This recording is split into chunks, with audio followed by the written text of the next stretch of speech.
හොඳින් ඇති කියලා හිතනවා.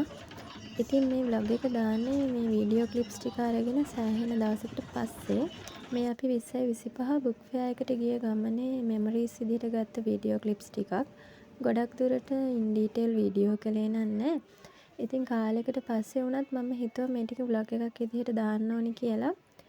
අපි ඉන්නේ මාතරනේ. ඉතින් අපි හයිවේ එකේ බස් එකේ තමයි ගියේ. කොළඹින් හස්බන්ඩ්ගේ අක්කගේ පුතත් එකතු වුණා අපිත් එක්ක මේ ගමන යන්න. සෑහෙන සෙනගක් හිටියා අපි ගියපු දවසේ. ඉතින් බුක් ෆෙයා දවස් ටික කියන්නේ අවුරුද්දේ මට නම් ආසම දවස් ටිකක්. ඒ මුළු දවස් ටිකම උනත් ගිහින් ඇවිදලා පොත් බලලා පොත් අරන් ඉන්න මම නම් ගොඩක් කැමතියි. ප්‍රශ්නේ කියන්නේ ඉතින් බජට් එකයි වෙලාවයි තමයි. මම කැමතිම පොත් ටිකක් ගත්තා. අපේ බබයි හස්බන්ඩ්ගේ අක්කගේ පුතයි දෙන්නත් එයාලට ඕන කරන පොත් පාස් පේපර්ස් එහෙම ගත්තා. ඉතින් මම කිව්වනේ අපි ගොඩක් වීඩියෝ ක්ලිප්ස් ගත්තේ නැහැ. ඒක අපිට තිබුණ වෙලාවත් එක්කත් ටිකක් කරන්න අමාරු වුණා. මොකද අපි එදාම ආපහු මාතර එන්න ඕන නිසා රැ වෙන්න බැහැනේ. ඉතින් ඔන්න ඔහම තමයි අපේ එදා දවස. දැනට මේ පොඩි vlog එකෙන් මම නතර වෙනවා. හැමෝම පරිස්සමෙන් සතුටින් ඉන්න.